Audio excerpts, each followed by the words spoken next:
So one thing, and request, so the flight is coming from Bangalore.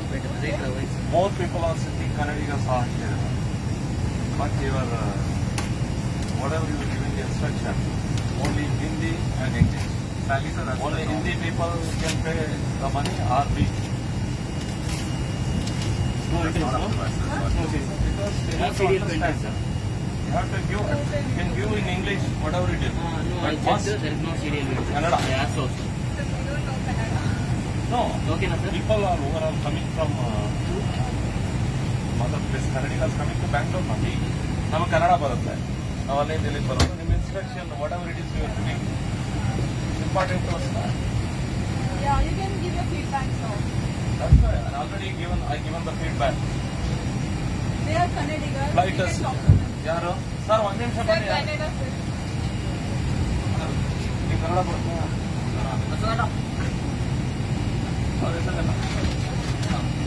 Prashant ನೀವನ ಈಗ ಇಲ್ಲಿ instruction ಕೊಡಬೇಕಾದ್ರೆ ಹಿಂದಿಲಿ ಕೊಡ್ತಾರೆ ಇಂಗ್ಲೀಷಲ್ಲಿ ಕೊಡ್ತಾರೆ. ಸೊ ಹಿಂದಿಯವ್ರಿಗೆ ಅರ್ಥ ಆಗುತ್ತೆ, ಇಂಗ್ಲೀಷ್ ಅವ್ರಿಗೆ ಓಕೆ ಇಂಗ್ಲೀಷ್ ಓಕೆ, ಹಿಂದಿನೂ ಅರ್ಥ ಆಗುತ್ತೆ ಎಲ್ಲರೂ ಅರ್ಥ. ಈಗ ನಾವು ಕನ್ನಡದವ್ರು ಮೆಜಾರಿಟಿ ಫ್ಲೈಟಲ್ಲಿ ಬಂದವರು ಅರ್ಧಕ್ಕೆ ಅರ್ಧ ಕನ್ನಡದವರು. ಸೊ ನೀವು ಇಲ್ಲಿ ನಿಂತ್ಕೊಂಡು ಬೆಲ್ಟ್ ಹಂಗೆ ಹಾಕೋಬೇಕು ಹಿಂಗೆ ಹಾಕೋಬೇಕು, ಫ್ಲೈಟ್ ಹೆಚ್ಚು ಕಮ್ಮಿ ಆದಾಗ ನಮ್ಗೆ ಇದು ಬೇಕು ಅದು ಬೇಕು ಅಂತ ಹೇಳಿ ಹೇಳ್ತಾರೆ. ಸೊ ಆ ಟೈಮಲ್ಲಿ ನಮ್ಗೇನೂ ಅರ್ಥ ಆಗಲಿಲ್ಲ ಅಂದರೆ ಸೊ ಹಂಗಾದ್ರೆ ನಾವು ಪ್ರಾಣ ಕಳ್ಕೊಳ್ಳೋದ? ಹಂಗಿಲ್ಲ ಸರ್, ಇದೊಂದು ಪಾಸಿಟಿವ್ ಫೀಡ್ಬ್ಯಾಕ್ ಅಂತ ತಗೋತೀವಿ. ಬಟ್ ಈ ಫ್ಲೈಟಲ್ಲಿ ಮಾಡೋಕ್ಕಾಗಿಲ್ಲ. ಸೊ ಅಲ್ಲ ಯಾಕೆ ಮಾಡೋಕ್ಕಾಗಿಲ್ಲ ಅಂತ ಅಲ್ಲ ಇಂಗ್ಲಿಷ್ ಓಕೆ, ಆದ್ರೆ ಅಲ್ಲ ಇಲ್ಲ ಇವ್ರು ನೋಡಿ ಅವ್ರು ಹೇಳಿದ್ರು ನೇಪಾಲ್ ಇದೆ, ಏನೋ ನೇಪಾಲ್ ಬಾಂಗ್ಲಾ ಎಲ್ಲ ಇದೆ ಭಾಷೆ ಇದೆ ಅಂತ ಹೇಳಿ. ಸೊ ಯಾಕೆ ಕನ್ನಡ ಯಾಕಿಲ್ಲ? ನಾವೊಂದು 7-8 ಕೋಟಿ ಜನ ಇದೀವಿ ಭಾರತದಲ್ಲಿ ಬದುಕ್ತಾ ಇರೋಂಥವ್ರು. ಸೊ ನಮಗೂ ಬೇಕಲ್ಲ ಫ್ಲೈಟ್ ಅಲ್ಲಿ. ಹಂಗೆ ಓಪನ್ ಆಗಿ ನಾವು ಕಮೆಂಟ್ ಕೊಡೋಕ್ಕಾಗಲ್ಲ. ಬಟ್ ಅಲ್ಲಿ ತೆಗಿದ ಫೀಡ್ಬ್ಯಾಕ್ ಅಲ್ಲಿ ತೆಗಿದು ಮಾಡಿ. ನೀವು ಫ್ಲೈಟ್ ಯಾವುದೇ ಫ್ಲೈಟ್ ಬೇರೆ ಕಡೆಯಿಂದ ಬಂದ್ರೆ ನೀವು ಕನ್ನಡದಲ್ಲೂ ಕೊಡಿ ಅಂತ ಹೇಳಿ ನಾವು instruction understand. You're giving your instruction in Hindi, whatever English. The Hindi people, they can understand. But what about us? So village people will come. ಯಾರೋ ಒಂದು 10 ಜನ ಬರ್ತಾರಲ್ಲ ಸರ್ ವಿಲೇಜ್ ಪೀಪಲ್, ಅವ್ರಿಗೆ ಅಂತ ಸಮಯದಲ್ಲಿ ಅವ್ರು ಏನ್ ಮಾಡ್ತಾರೆ?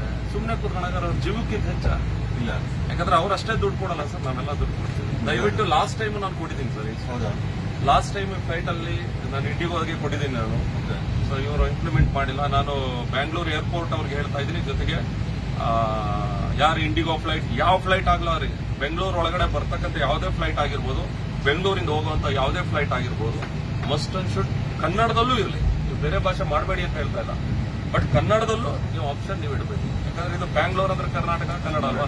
ನಾವು ಶ್ರೀಲಂಕಾಗೆ ಹೋದ್ರೆ ಶ್ರೀಲಂಕಾ ಭಾಷೆ ಇದೆ, ತಮಿಳಲ್ಲಿ ನಾನು ನೋಡಿದೆ ಒಂದು ಫ್ಲೈಟ್ ಅಲ್ಲಿ.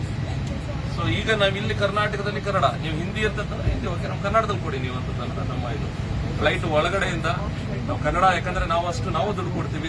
ನಾನು ರಿಕ್ವೆಸ್ಟ್ ಮಾಡ್ತಾ ಇದ್ದೀನಿ. ಮತ್ತೆ ಇಂಡಿಗೋ ಓನರ್ಸ್ ಯಾರೆಲ್ಲ ಫ್ಲೈಟ್ ಓನರ್ಸ್ ಇದ್ರೆ, ಮತ್ತೆ ಬೆಂಗಳೂರು ಏರ್ಪೋರ್ಟ್ ಅವ್ರಿಗೆ ಹೇಳ್ತಾ ಇದ್ದೀನಿ, ದಯಮಾಡಿ ಇದನ್ನ ಒಂದು ಸೀರಿಯಸ್ ಆಗಿ ತಗೊಂಡು. ತುಂಬಾ ಜನ ಕನ್ನಡದವ್ರಿಗೆ ಇವರು ನನಗೆ ಅರ್ಥ ಆಗ್ಲಿಲ್ಲ ಇವ್ರು ಏನ್ ಹೇಳಿದ್ರು ಅಂತೇಳಿ. ಸೊ ಕನ್ನಡದಲ್ಲೂ ಇರಲಿ. ಸೊ ಅವಾಗ ಜೀವ ಮುಖ್ಯ, ವೆರಿ ಇಂಪಾರ್ಟೆಂಟ್.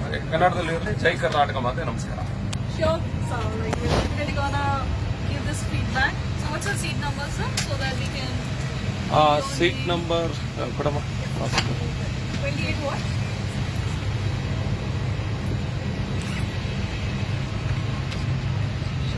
ಸರ್ ಒಂದು ನಿಮಿಷ.